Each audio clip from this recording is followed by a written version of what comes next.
Hey,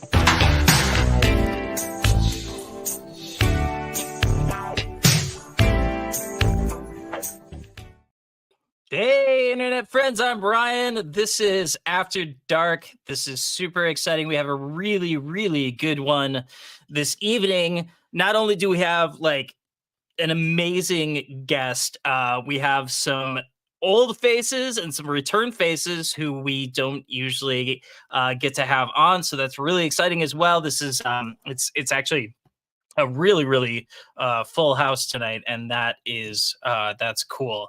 So I want to start with our prodigal son, who started this whole thing with me like 2 years ago and hasn't been back since. It's our good friend Kai Brewster. Oh, he already left. Kai, get in the frame. No.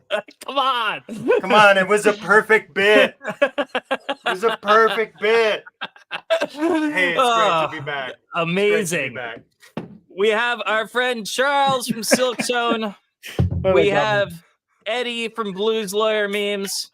We have our friend Sean. Oh my God. From Scythe Guitars. Megan is back. And we're super stoked about that. And for our guest of honor, a guy who has been on YouTube since before the internet was invented, ladies and gentlemen, Mr. Marty Schwartz. Hello, my friend. Woo!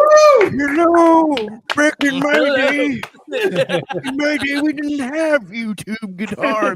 He was there when the internet was just one tube. That's right. No, me and Al Gore were in our garage. God bless.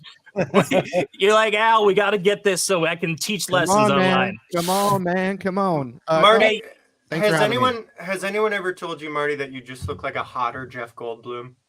Ooh, I like that. No.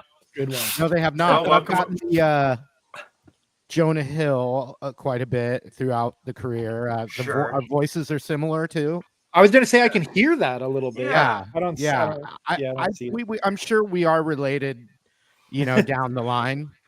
Although I will say this, like I've actually never met her, but I am actually officially related to Paula Cole.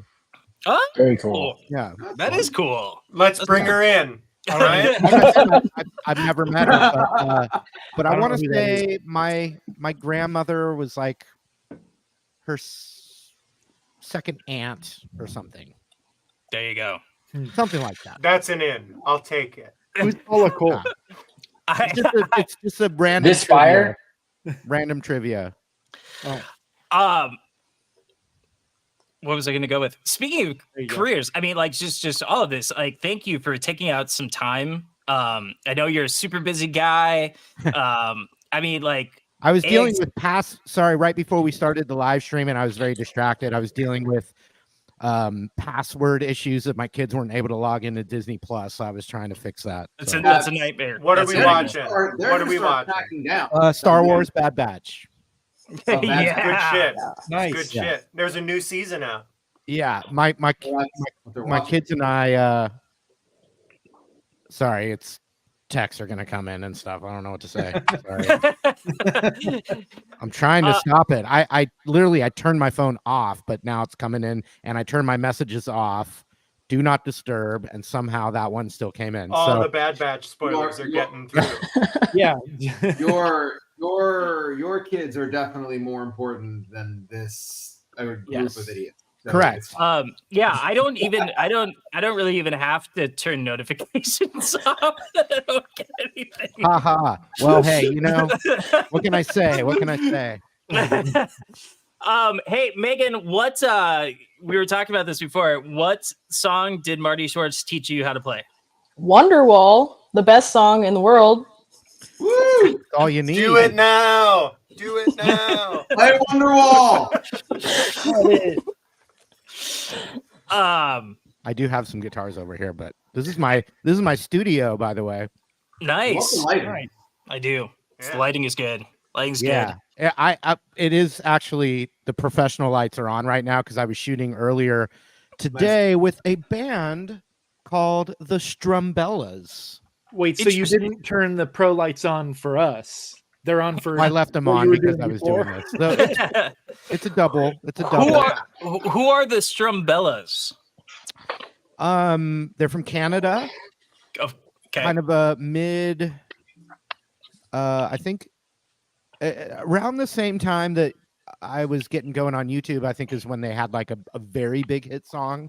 And they're kind of like have had some different waves of popularity here, but they're much, they're huge in Canada. Yeah. But if you were to hear their big song, which I think has maybe like 500 million streams on Spotify, I can't remember the name of it right now, but if you hear it, you'll be like, oh, I've heard that song I'm gonna before. pull it up. Nice. Strumbella. Ryan, don't get this shit pulled down right now. Well, the song is called Spirits, and yeah, I won't play it, so we don't. We've run into that in the past. This show has zero budget for licensing.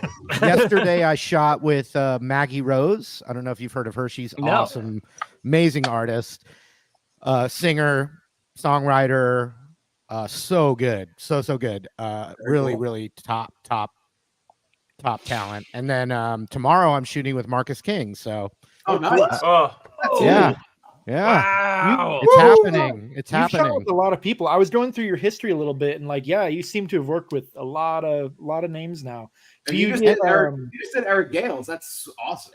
That was really cool. He was right here in this room, and Susan Tedeschi. Yeah. I had in here. I love Susan Tedeschi. I mean, I'm enjoying it. I'm enjoying it. It's not like they're not like crushing. None of my new videos are like crushing, I would say. Every once in a while one pops through. But I'm enjoying it, and I mean things are still going really well, but I'm watching, it's always changing, so I'm just going with the flow. But I do enjoy I would love to hang and jam with Eric Gales without a camera. And with Susan Tedeschi and Marcus King, and if that's a way to get them to come over, because the cameras are on, I mean, I'm winning, and then people get to the super nerds enjoy it, and that's cool. When you started, way back when, so that's we're talking, 2008. Right. And that's, YouTube was 3 years old at that time, or 4 years old, however old it was. Brand new.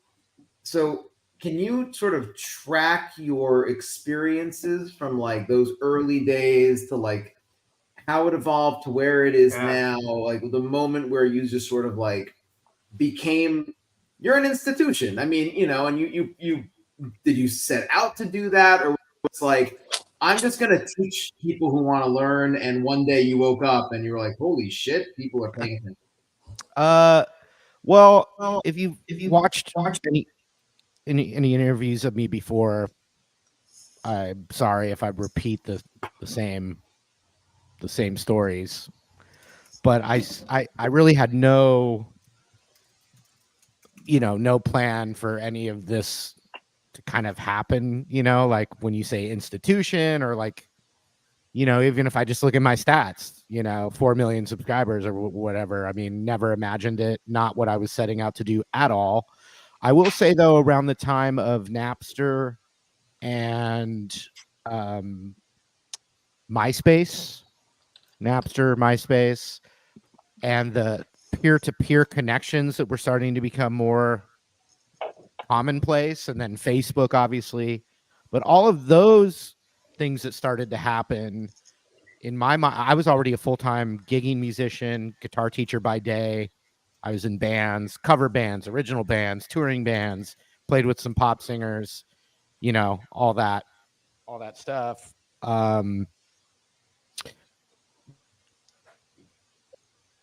None of it was planned. Sorry, I'm getting distracted by the comments. It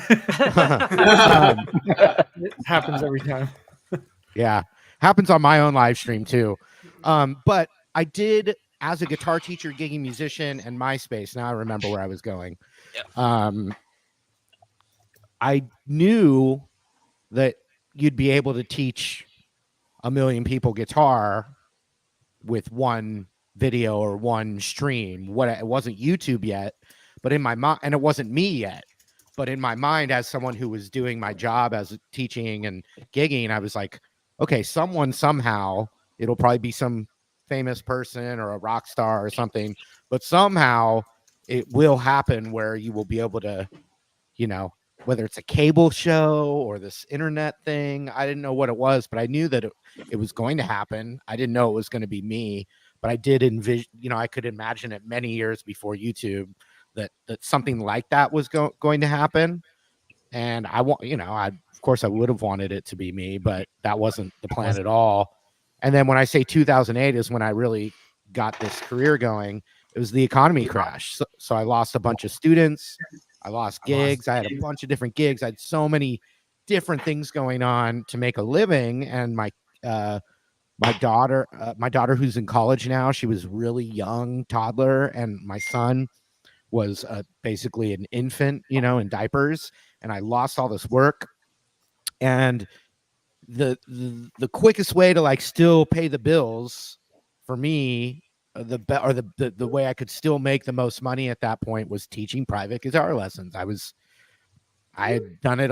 I taught a lot. I was good at it. You know, I knew how to market and get students and stuff. So when I was desperate, I just started making more videos to promote myself as a guitar teacher. Because I had my business card at lots of different music stores in San Diego is where I was. And so I had business cards out there. There was this kind of early Craigslist thing called the Penny Saver. Mm-hmm. And so I had, I think, I want to say I'm guessing I spent maybe $20 a week to have an ad in the Penny Saver for just like, it was South Orange County and North San Diego. And so I had an ad, you know, running. So I was just trying to get students. And then when I 2005 to 2008, I wasn't trying to do it, but I got hired by this elementary school to be a general music teacher there. And what was so great about that was I got so many private students by being the music teacher at the school. So I really had like a nice little thing going. And in 2008, they laid me off. And the principal laid me off. And on my drive home from getting laid off, and I was like kind of freaking out because I had lost some other work too. And so I was driving home from getting laid off, and I was just in my mind my mind was spinning. I had anxiety, but no, what's the opportunity? What can I do? And so I went home from there into my little garage where I had my little jam area set up and my laptop camera like I'm using right now. And that was my first camera, pre-iPhone. Yep. And pre, you know, having cameras and stuff. So I had the laptop, flipped it up, and I shot a cover, not even a lesson, a cover of Don't Let Me Down by the Beatles. But in my mind, I was like, this isn't that hard for me. To flip the camera up and shoot something. So I'm going to just every day, I don't know what it'll be, but every day I'm going to just start shooting stuff, you know, guitar cover. I was thinking too of getting gigs through the videos. It wasn't necessarily just I'm going to be, you know, teaching famous songs or whatever. That wasn't, you know, it seems so obvious now, but then it wasn't. I was really thinking, how do I show off without showing off too hard, but showing off enough to either have someone be like, oh, I could use you for a gig, or on referrals and networking, I could say, oh, check out my channel and you can see how I play. You can see how I teach. And then another little step along the way, I was still had private students. And even the first 2 years of YouTube taking off for me, I was still, you know, mostly making money teaching real lessons. And then, you know, I knew something was happening with the videos, but it wasn't necessarily a financial thing. But I knew that I was building something up. But so when I was teaching one week, a bunch of the same kids said that they wanted to learn Stairway to Heaven. And I was as one does. Yep. Which is great. It's great. Everyone grab your guitar. Everyone grab your guitar. All of us. Everybody turns 13 and decides they want to learn that song. Yeah. That's the first song I learned how to play. I was nice. like start to finish. But so one of the things that kept this thing evolving for me, because at first it was just a marketing thing, and I didn't even know necessarily that's what I was doing. I was just kind of like trying anything, so I wasn't freaking out. But I do remember a bunch of kids in a row saying Stairway to Heaven, and I thought to myself, I'm going to go home and just make a video on all the parts. And so the next time a kid asks, I'll say, hey, go to my YouTube channel, look at the video, and we'll do something else today. But next week, I'll show me what you learned from the video, and then we'll, pick it up from there. Oh, that's cool. So that was one little thing. And then another thing, I was like, ooh, that's a good idea. Every lesson I give, then I started, if I was teaching Megatron Wonderwall. Yes. Megan. Hell Yeah. If I was teaching it to you in a lesson, which is all I did to make a living, was I went to people's houses, came in, taught, and left, So if I was teaching Megan during this time of this transition or metamorphosis, the Phoenix Rising. Yes, from the Yes. ashes. Megamorphosis. for Yeah, Ooh, thank yeah. you. This transformation. You guys are of brilliant. Megatron. Webby Awards coming your way. Yeah. Can't wait. But Yeah, no, we're what I would do also- is I would teach Megan Wonderwall. We'd go through it, and I noticed students, once I left, if they didn't keep going, or they took a day or two, they come back to it, and it was like, oh, I wish he was back here to strum with me and kind of help guide me along. So that my next step was at the end of every private lesson, I would shoot just like a 5 to 10 minute synopsis of the lesson. Yeah. And then I would put Megan and your last name in the title. So Tron. I would tell the student, you just type your name into YouTube, because at this point it was still kind of like a video hosting site. And so I would tell Megan, all you have to do is type your name into YouTube. That video will pop up, and then you can, strum along with me. And a happy accident that happened is one day I did that. And instead of titling it with the student's name first, I just titled, I still remember it. It was I titled it How to Play the Intro to Mississippi Queen for You know what I mean? Chase. The kid's name was Chase. And just the search engine optimization, which I didn't know that word either. All of a sudden, the video got, the videos with the student's name would get 10 views. When I titled it with the band name first, it got, a few hundred views. And I was like, hey, I'm going to do that every time.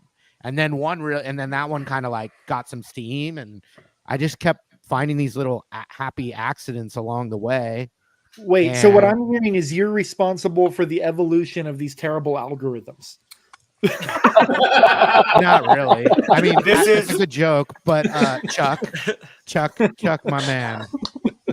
Chuck. This is gotcha journalism. Sorry, Marty. We're here to bring you all the way down. Yeah, Just I wait could till I just, cross-examine him. I could just Shibu Inu this laptop across the.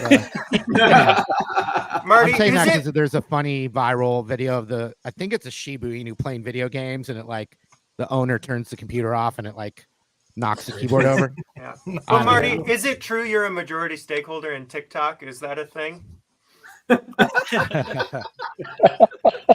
Nope. Yeah, I mean, what's funny is, TikTok has completely Mm-hmm. changed they've influenced, they're the number one influential, if anything's ruined the algorithm, it's TikTok, honestly. Yeah, that How kind have of you- you kind of started to answer it, but I had a question just based on your history about teaching. Was since you've been doing it for so long, and I'm sure you're better at guitar now than you were when you started, even because you're constantly playing. Has your approach, just in teaching, changed from then to now? Do you still kind of approach each student the same overall way, or what's that? Have you noticed a change? Yeah.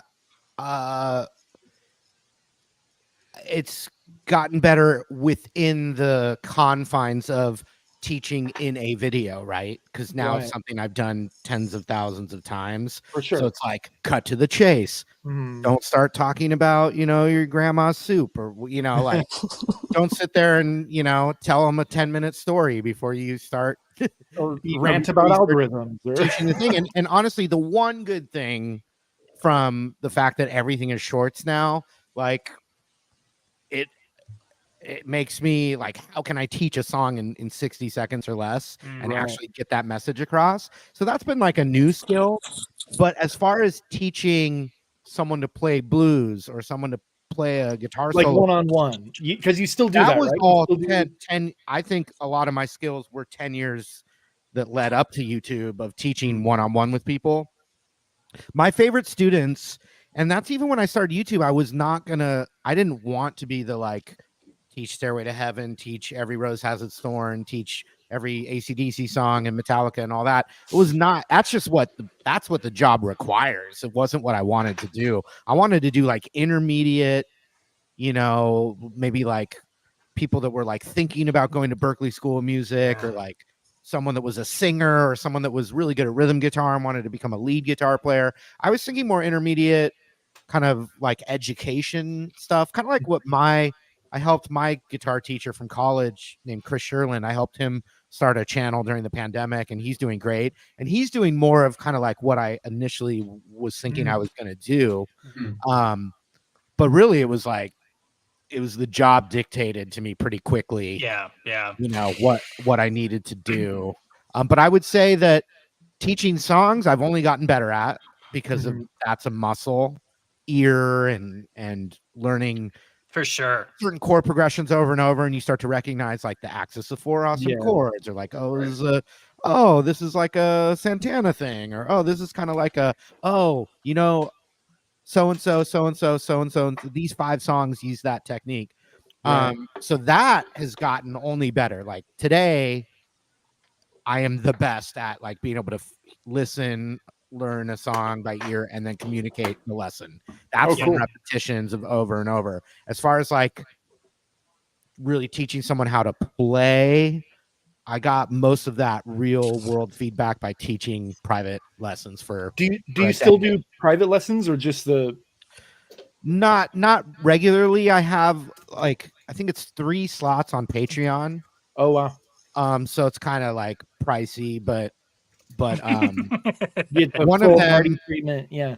One of them is actually the heir to the Wrigley company, like Wrigley Gum and Wrigley Field. Whoa. Yeah. It was like his great grandfather. I've taught a few celebrities here and there, and I've taught, really honestly, like with the format of YouTube videos, it's almost like preferable for people to not be one-on-one with a being like intimidated or feeling like they didn't practice. Like a video, like there's no intimidation, because it's not like someone sitting there judging you. Right. Totally. But Howard Stern just mentioned me last week on air. What? No shit. Wow, that's crazy. Awesome. Yeah, pretty amazing. I mean, that would be a next episode. Wow. Paul Cole, Howard Stern, everyone else that you've taught. I enjoy teaching, but it's like you have to think about, do I, reach, a few 100,000 people today by making this video, or I did teach that one schlub named Rye Guy who didn't practice. Guilty. Guilty. I make that decision every day when I post a shitty joke. Do you know? So my when I was a teenager, my dad, CFO, he kind of also incredible guitar player.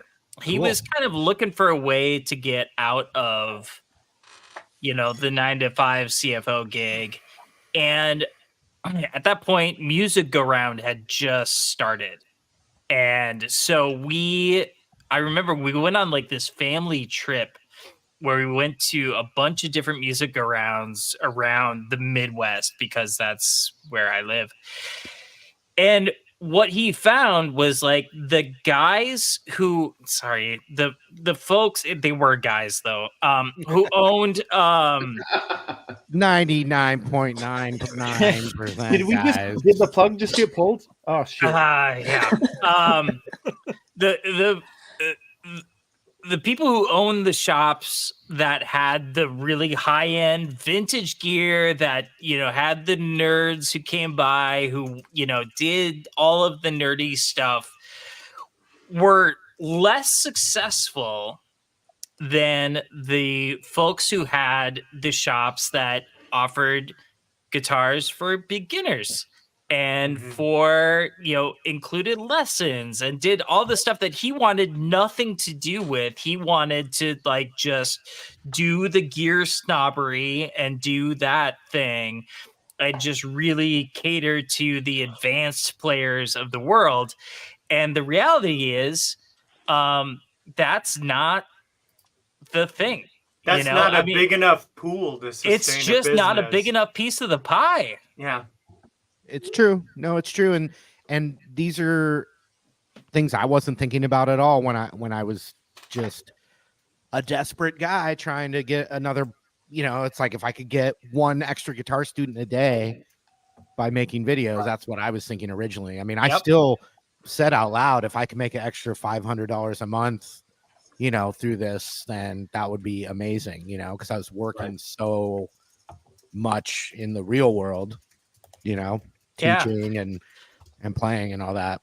Now, I've heard you mention numbers a couple of times in this conversation. And Megan, I don't know where you are on this, but being someone who has 16,000 subs and trying to, or 16, is it 16,000? Yeah, 16,000 subs, and trying to, like find a value in what I do.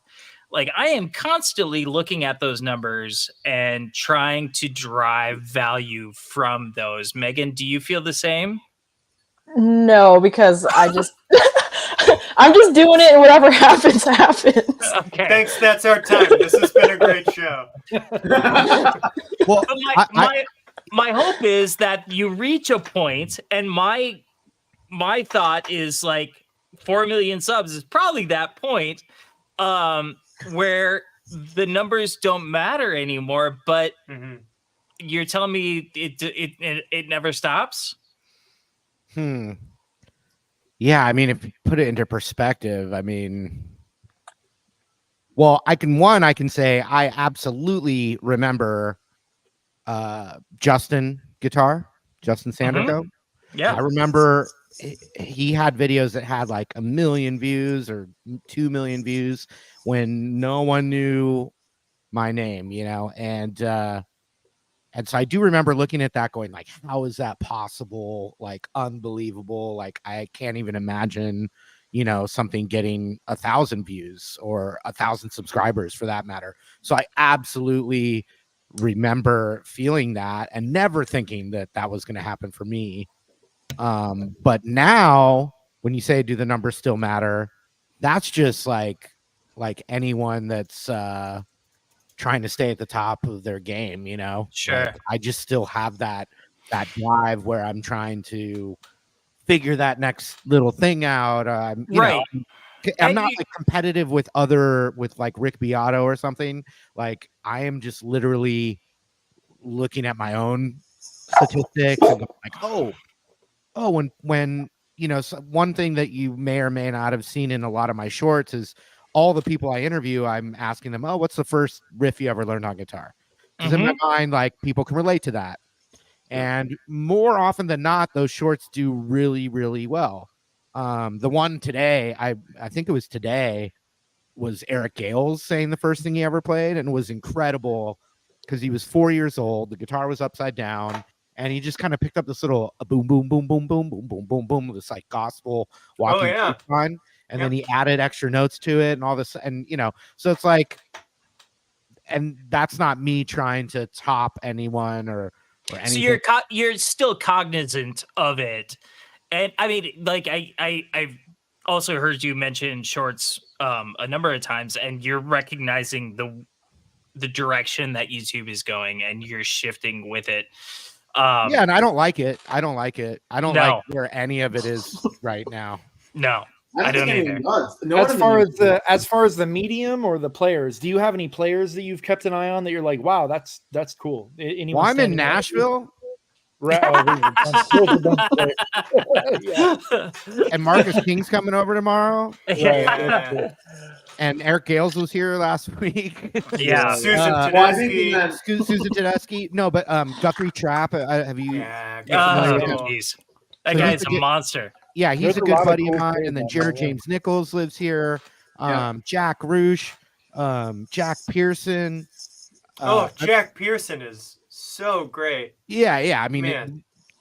just way Slide King. Slide Yeah. King. way up there. And then I'm playing at this thing on Tuesday sometimes called the Pitch Meeting, and there's a guy named Mike Gannon who's an Mike's incredible another Oh yeah, Slide he's- player. slide player. Yeah, he's so really I am good. just I am in guitar heaven here. yeah. And I'm more inspired by just getting out again, and I'm sitting in with people, and like I Nice. mean, I've sat in with Guthrie and his band, and I mean, and yeah, I'm nowhere, not even I mean, Guthrie is like absolutely He's not Humbling. human. He's not human. humbling, right? But like if I'm going, hey, I'm gonna go up there and sit in and still like contribute something and not feel like an idiot. And so I walk off the stage and I'm like, okay, I can sit in with anyone. I'm not saying I'm better or even close to as good, but I can contribute something in a way where Yeah. it doesn't feel like, oh, I'm showing you how good I am. You're showing me how good you are. Yeah. It's real supportive here. But so that's what's actually inspiring me more Yeah. than anyone I watch on a clip. I'm sure you've seen Grace Bowers. Oh yeah, Uh, she has one of He my plays Yeah. the silk tone. Oh, nice. yeah. So I feel like maybe the very first time or one of her top first 3 times playing in front of anyone was when was playing with me at Oh cool. a Gibson about every 6 weeks. I do a event at the Gibson Gibson Garage, showroom. yeah. Mhm. Yeah. And anyone can I bring a band, and anyone can come up and either say like, oh, hey, I learned, Wonderwall from you. Can we Oh, play wow. it? The band that I Cool. have, we can like whip up a version, and you get to play in front of an audience and everything. And That's I think cool. Grace's very first performance was, Cool. she was like 14 or 15. And so I've had a little kind of mentorship with her. She fucking rips. She's Yeah. so Doing awesome. She's She's just, so good. It's crazy. I can promise. She's from the town next to the town I grew up in. She's from Danville, California, and I Yeah. grew up in Concord Walnut Creek, literally like a 10-minute drive. So like You know who's from Walnut Creek? who? Kyle Gass from the D. Really? No Yeah. shit. What? Yeah. That's crazy. I had no idea. Kai, Yeah. you have family in Walnut Creek too, don't you? Mhm, mhm. Yeah. That's good little I part. do. KG Solo Man 5000. Oh man, I Yeah. had no idea. That's awesome.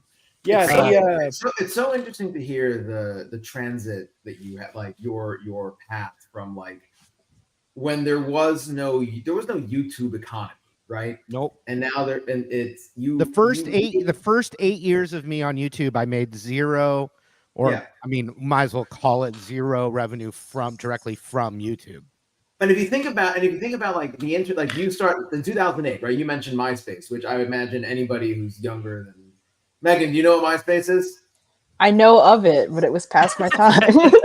Do you know how important I think MySpace I'm was the to getting a last gig? MySpace person. Yeah. Like MySpace was like how you couldn't get if you wanted at least in New York City where I was gigging, like you went to a gig, you went to like a booking agent and you were like, I want to play like your club, and they'd be like, what's your MySpace? And we were like, the fuck's a MySpace? And you went and you had to like load your songs there, and it was like, Mhm. who was in your like it was literally just so pivotal, but it was so meaningless outside of that. Like it was such a limited purpose, just like YouTube had this limited purpose for you, and now you've sort of grown with it, and watching your growth in tandem with the growth of the YouTube economy is just so interesting. And now watching you go through this, you're not pivoting, but you're going with the flow with Schwartz. And I agree with you. No, there's no musician I know who's like, yeah, 30-second clips are great. because like you can't do. Well, they don't make money. They don't generate revenue either. No. Well, TikTok has, from what I understand, their ad revenue, ad sharing is pretty decent, isn't it? Well, I'll have to go check. I have a like 650,000 followers on TikTok. I'm the old guy on there. Look for me. So that means you get like $650,000 per video, right? Yeah. That's how that works. Mhm. If I had $1 for every. When I was a boy, comic books cost 10 cents. Marty, What are you with a Marty, stick of gum? what are you playing right now? What are you using? What's your guitar and amp and pedal? It better be your goddamn signature guitar. Yeah, Mark Agnesi is watching, so. Oh man, poor Mark. There it He is. Mark really went through that one video, man. He took some crap, but I love him. I think he's great. He's a really nice guy. I mean, he's just been nothing but nice. He's not who I actually deal like. I don't do any business with him at Gibson. He's not like in my category of who I deal with there. But I mean, I've always hung with him. He's just been super cool, super supportive, and he handled that whole situation well too. Yeah, I have a signature Epiphone. That's so cool. That's so cool. ES335, but this is cool on the back. It's got my Come on. Come on. and Look at that. the locking tuners, which is just nice, especially so for me, I I put I knew locking I tuners wanted- on everything. I knew I wanted to do an Epiphone, and in my mind, I thought if I want to make the best playing Epiphone 335, so you could gig with it as a pro. And I've actually exclusively switched to it. I honestly wasn't sure if I would or not at first, just because I have so many nice American. I have a 335 Les Paul SG, but obviously you want to show your that you believe in the guitar. But I've just been so happy with it. I worked at a music store. Crushing it, man. They've been crushing it. Yeah, it's awesome. I really, what I was going to say is back in, let's call it 1997, I worked at a music store, and I was just getting out of college, and I was already gigging. I was already playing in bands and stuff, but my day job then was at a music store, and the Epiphone 335 in 1997 was not a good guitar. Because I would grab guitars off the wall at the music store, and that was one of the perks of the job, was just grab any guitar and play it. And the Epiphone I did not, it didn't stay in tune. It was quality control was bad and everything. So to see where it's come today is really impressive. And I'm, if you want me to, I might as well talk about it some more. Yes. Plug away. It's got the figured maple, not just on the top, but on the sides and the back, which isn't as common for the Epiphone. And then it's part of the line now. It's not a limited run. It's actually part of it's getting made at all times now. Nice. And it's the only Epiphone 335 that has the single coil. Oh, sure. Push pull. And so I'm not plugged in right now, but I like single coil for fuzz and wah pedal for sure. 100%. And it really does an amazing job. If you go into Stevie Ray Vaughan style with the single coil, it's doesn't sound like a Strat per se, but it sounds so much more authentic than what a 335 would sound like. And then hard shell case, the locking tuners. Hey, Buddy Blues. He's reviewing your guitar next. I love it. Thank you, Buddy. I met Buddy at the recent NAMM show. He's a good dude. And he's like what you were kind of talking about, like the newer generation of guitar people out there are making videos and stuff, and he couldn't have been nicer. We actually both got NAMM Thrax He went to the hospital. Yeah, he did. No. Yeah. But Buddy, are you commenting from the hospital right now? If so, he's okay. He made it. get well But soon. we did pose for a picture together. I'm just wondering if we both were infected at the Just same breathing meeting. on each other. Perhaps Yeah. just one of you at the time. And I'm not saying he gave it to me or I gave it to him. I mean, we both like. It was funny. I was just like laid out, and he was one of the people I met. And I was like, going through Instagram stories, and he was like, "Oh, I'm so sick." And I was like, "Okay, yeah, he got it. I got it too." I had a bad run of I got sick like 4 times in a row. But they were all really awesome. They were all like from doing cool stuff. Yeah. One, I got invited to Scott Ian's 60th birthday Anthrax. Whoa. And I played at it. Appropriately enough. Yeah, and I got sick from it. But it was worth it. Anthrax. It was worth it. Marty, there's something I'm you'll have to forgive me. That's I'm super cool. the whatever No, I'm not 4 gonna start million and noodling. one. I'm the 4 million and first person. I started playing guitar in 2008, and I haven't seen much of your content, but something I'm really taken by tonight is everything from Pathetic. I know. Yeah, fuck you. No, thanks. That's all I wanted to say. Problem solved. He's muted. Yeah, he's gone. You got to at least lie. Hey, Are you sorry, on your before third you beer? cut me If off. it wasn't your third beer, you would have covered that better. Yeah, before you cut me off, yeah, I just want to say fuck you, and I guess I'm out. Okay, come on. Yeah. That's all right. Something I'm really taken by is you have a commitment from both, like you said, you were playing with pop singers and stuff, and then you did some teaching as well, and then everything from like starting a YouTube channel just to help people, even to having your signature guitar be something that's accessible to anyone really who wants to play guitar.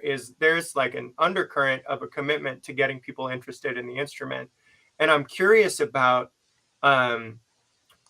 what inspired that for you and what kind of like kept that going, other than I was going to say the financial reward, but 8 years of doing YouTube for no profit is I made not money any though. I made Yeah. money. I was driven by supporting my family 100%. Sure. So like financial is a huge part of it, but it wasn't like to become rich, It was to pay a mortgage, Yeah. pay for diapers, maybe save for college someday for my kid. And my daughter's now a freshman in college. Yeah. So I'm grateful for all of that. So it was super driven by like supporting a family. That was the number one drive. Now, the first 8 years when I didn't make money from YouTube, I sold DVDs, DVD sets on like beginner acoustic guitar, how to play blues, how to play lead guitar, everything I could think of. And I have that now at martymusic.com, but they're new like digital courses, So I've always had that side of it. But in the beginning, it was the only way, and no brand would ever dream of paying you for an endorsement or anything like that the first 10 years of my career. And that's really changed in a great way. I mean, but it's they're late to embrace it. They were still doing all their money on magazine ads, which is so silly. So, I don't even remember your original question, but I know I was either. answering it. I think I was muted and kicked out during the original question. So there's no way you could have answered it. So this actually has me thinking, Kai and I we're a lot of hired gun stuff. And so which I've done. Yeah, one of my favorite musicians of all time, he referred to himself as a professional song learner, because that is really what it's about, is you learn the song for the gig and then you forget it and you move on. But sometimes before the gig you forget. Right. Or sometimes you learn it right before the gig. But let me ask you this. And you are a professional song learner in the sense of you learn the songs for other people so that you can explain it to them. And I've made mistakes, so I'm sorry. Yeah, absolutely. But what about songs that you went or records that you went in to learn and you got about halfway through and you're like, forget it, I'm done. I do get asked what's like the hardest lesson I ever taught. Yeah. I'm not doing like super advanced stuff ever. And the joke, the most common joke is through the fire and flames. Sure. And I've never, I don't think I've ever listened to the song all the way through from beginning to end. In order to quit learning a song, you have to start learning a song. But I would say Herman Lee seems like a really great guy. So Yeah. no offense to him. But I know I'm not a shredder, and I'm not like a metal guy, and I'm not from that. I should, if I would have played a couple years earlier, I started late, senior year of high school. But if I would have started sophomore year of high school, I would be way more like Van Halen style. Yeah, tapping, finger tapping, and just arpeggios and all that. I started playing guitar in the 90s. Right after all the hair metal had died. Yeah. And Guns N' Roses was kind of on the way out as well. Post-grunge. So there was like obviously Nirvana and Chili Peppers and all the grunge stuff, but there was also that 90s jam band and appreciation for classic rock like Led Zeppelin and the Beatles and the Allman Brothers were huge for me.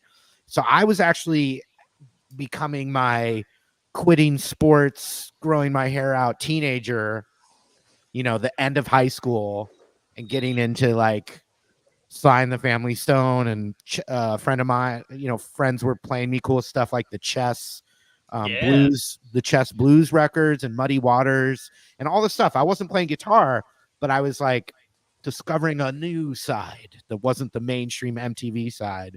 And that's the same time that I had some friends start to show me some guitar chords and stuff. So I was actually learning like a Bob Dylan song or a Beatles song or Neil Young on acoustic when it was just the timing. So that led to like more of a blues classic rock influence that I've just stuck with as my brand or like what I like, So you're saying that you've never dove into anything and bailed halfway through? Marty Schwartz doesn't quit.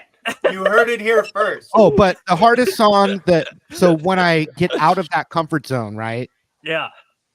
The one that I did teach, but not great, was Bark at the Moon. Oh, yeah. Because it is fast. Yes. It's just, and then the solo, which I was starting to do the solo and I didn't do it. I quit. But the reason I quit the solos, I was starting and I'm like, oh my God, this isn't me. Like, this isn't my thing.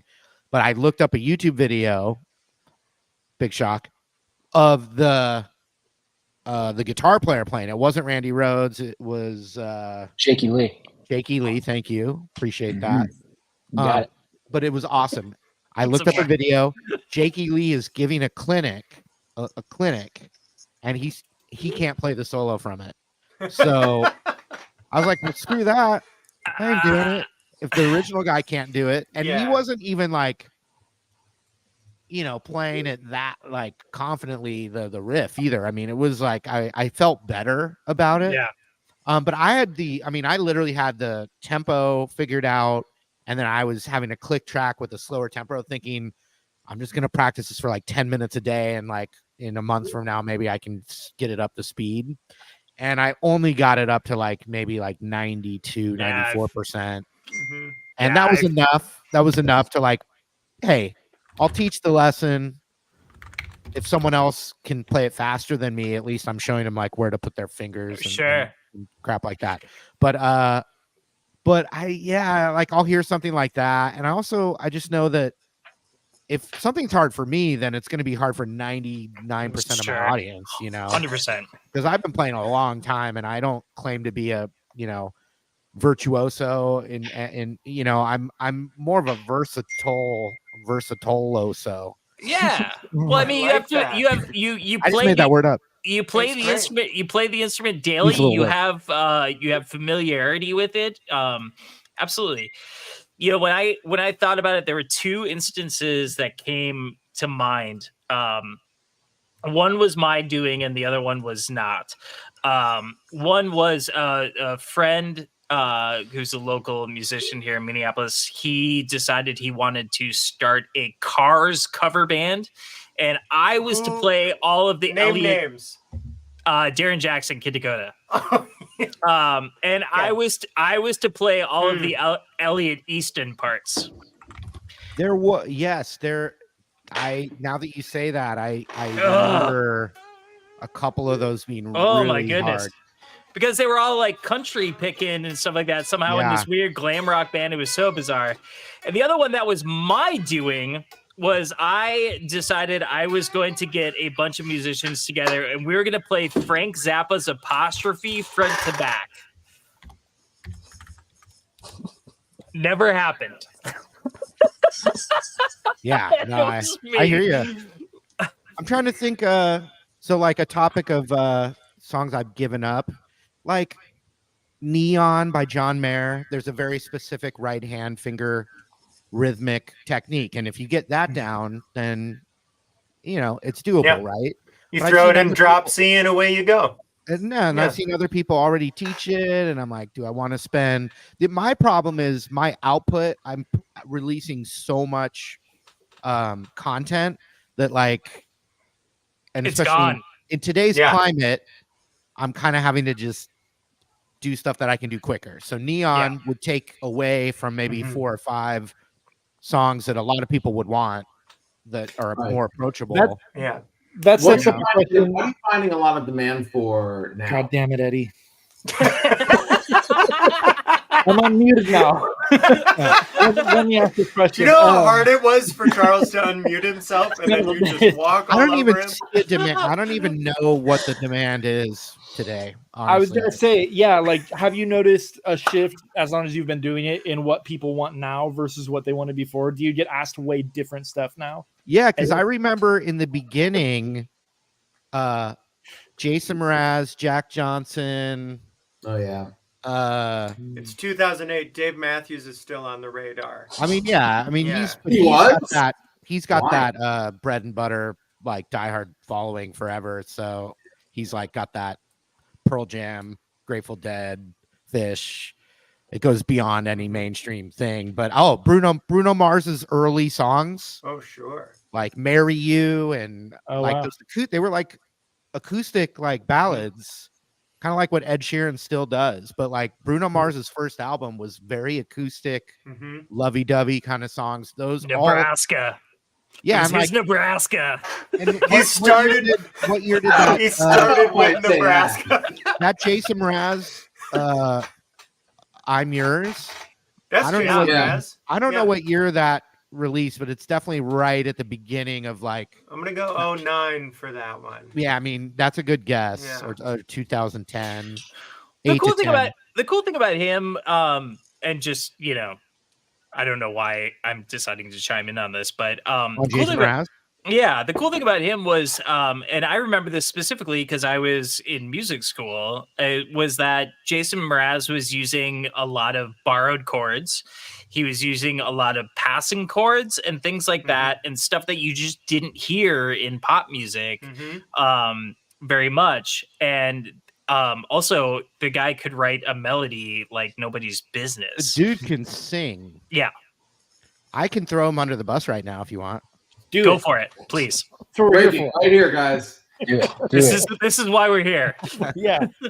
I told never you this do was a this. hard-hitting journalism show. This is the example. I never do this. Well, he lives in San Diego. Yeah. Oh, We're man. going to this headshot, the Yeah, that's right. hero shot, the hero shot. No, I'll just say this.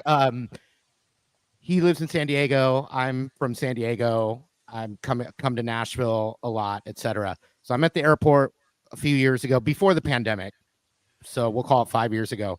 At the airport, checking in my guitar and getting my boarding pass. Jason Mraz, is doing the same thing right next to me with the same person. So we walk up to each other, and I am known as, I'm got millions of views and all that at this point. But so I'm there with my guitar. Jason Mraz is there. We look at each other like, not like, you're Jason Mraz and you're Marty Schwartz, but it's, hey, two guys with a guitar, both going to Nashville. We were on the same flight together. So I recognize him because he's Jason Mraz. And not only that, I'd actually had a meeting with his manager maybe a year earlier about possibly coming on the channel, and I never heard back from them. Totally fine.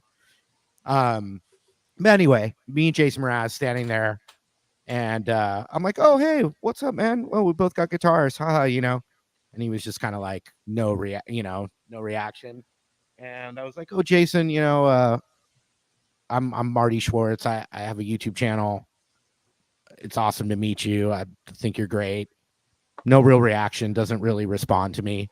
And I was like, I'd start some chit chat because we're both there checking our shit in. It wasn't like you were captive audience. Yeah, no, I wasn't like, hey, Jason, let me stop you. We were both just right in the same moment. So it was just banter, but I was like, hey, Jason, you going to Nashville? Great city, huh? Like, were you going to do some writing there or whatever? And he was just like, yeah, I'm doing writing, really uninterested in talking to me. And then I was like, I talked to your manager about, maybe about a year ago about, I do this YouTube thing. And he just did not care at all and basically walked away. And then for the rest of because we were on the same flight, so the rest of the time before we got on the plane, because we're both sitting at the same gate, he just he just threw you shade the whole time. Yeah. I was like kryptonite to him because we did that and he kind of was like whatever and walked away. And then I go to the gate and I'm not with him anymore, right? So I go to the gate because I'm looking for the gate, and he's got his gig bag or whatever, and he sees me again and he gets up and goes away from where I'm sitting. And I wasn't even going to sit with him to talk to him, but anyway, he wanted nothing. I was kryptonite to him, but in my mind, I'm like, what I'm thinking is he's going, oh God, another guitar player's coming up to me and he wants something, he wants a gig. He wants to, hey, you want to play on my album? The thing that all these musicians do, which I was not going to do at all. And we have friends in common. I know a bunch of people that have played on his records and stuff, but it was just one of those things. He saw a dude with a guitar and wanted nothing to do with me. I'm not on Jason Mraz level, and I almost feel that way in the airport when I'm traveling and I see another guy with a guitar. I don't want to know what's in there. I don't want to take my guitar out. I don't want to talk to you. However, I will say, if I were on the same flight as Jason Mraz and I had failed the first time, I would go to that flight attendant and go, hey, can you get me the seat right next to him? No, it was Southwest. Yeah. Great. Southwest. So it's a free-for-all. So you got to board that plane right after. I could have been planes, Jason trains, Mraz automobiles. Just hey, buddy, looks like we're going to be on this flight together. Yeah, Jason Mraz is acting very haughty for a dude who's flying Southwest. Well, to be fair, Jason was flying the plane to Nashville. Jason was flying Southwest. Yeah, but on Southwest, the rule is the most famous person on the plane flies the plane. I didn't know that. So I prefer not to know that. Yeah. So Marty, most of the times that would mean I'm flying it, but Marty, it's Southwest. Celebrities aren't flying Southwest, but for my own kind of YouTube journey, one of the things I've noticed is that I'm not interested in being a rock star anymore. I'm over that age. Good news. And I just really appreciate music and stuff like that, and I appreciate gear because it's a gear demo channel. And one of the things I've learned is that with people who are of a caliber that I would have loved to had access to when I was going for it, are far more interested in talking to me now that I have no interest in going for it. Mhm. And that we can just have a casual conversation about something, and they know I'm not going to ask for their publisher's fucking email address. You know, like, and it's been a really, really great experience. That said, I will say that Dweezil Zappa watched me eat sitting on the floor from a high top table. Wait. You're like, I was gonna do a tribute show for your dad, man. I was gonna do it. What you mean? He wouldn't let you sit with him or something? No, yeah, he was like, it's Poe. I'm like, okay, cool. Wow. Yeah. Man, you guys, this hour just flew by. It's 10 o'clock. My time. Mine tied too. This was absolutely amazing. Marty, I absolutely Thanks. appreciate you taking some time out Yeah, to this is great. speak with us. This is a I'm glad really I amazing. got all the stuff here to work. So Yeah. I didn't have all my I didn't have headphones, and there was an adapter I was looking for, but anyway, it turned out. It turned out fine. Kai, thank you for. I mean, this is a momentous occasion on After Dark. Kai, thank you for coming back. I'm so glad our lawyers figured out, and by our lawyers I mean Eddie. I'm so glad Eddie figured out a way for us to appear on the same screen again. Eddie, Ryan. you are a lawyer, yeah? Yeah, He's a real lawyer. I'm an actual lawyer. Yeah. I taught one of my Patreon guys Yeah. that can do an actual video lesson with me once a month. Yeah. The first time I taught him the video, the thing came on and it looked like he was like in a guitar showroom, but it was his house. His house. Yeah. And It's all bursts. oh, but like pro lit, dude, it was insane that it looked like he was shooting a video with me, you know, but Yeah. But you so know, we're I- talking, and he was like, "Oh, I'm a lawyer," and I was like, "Oh, you're a blues lawyer," like, and he was just Yeah. he had no idea what that reference Not was. No. Didn't- and I like- was like, "Oh, you don't know what that is? It's like kind of like in the guitar rich. Like culture." you. He was too Yeah, rich to you know what know. it is. Yeah, no, You know how you have a custom shop Les Paul and you're about to learn a G chord? That's it. I was just trying to, you know, about halfway through the explanation, I could see it wasn't going to get there, Right. so I was like, "Nah, never mind." No, Yeah. I Keep doing your thing. keep Yeah, doing your thing. Keep being you. I'm sure that he's I'm sure he's a great student. I've paid a lot of money to lawyers myself. That's that will another be next episode. That's a episode, yeah. completely different episode. That opens the whole door for the after. No, show. actually, it's not an episode because I can't even talk about it. So. Right, exactly. Yeah, it's seeing No, next Neither can they. It's great. next episode, everyone breaks. I'll their just have the NDAs. mute on and be like, Yeah. In the comments, this came up again. Charles, congratulations on the release of your Parallel 25 today. As far as I know, the only parallel Class A amplifier that reaches 25 watts, single-ended all the way through. Congratulations on the release of that, and thank you so much for allowing me to demo that for you. Yeah, dude. Thanks for the video. It's awesome. It's gone really well. The reception's been crazy. It's surprised me. Well, Everyone loves your video. It's awesome. I've got a lot of comments about it. You did a thing. I just played it. Megan, thank you for coming back. It was really good to see you. today's going to be the day, Megan. Yep. They throw it all back. I'm telling you. They throw it all back. Someday you'll find me Maybe. carpeting the landslide. Nice.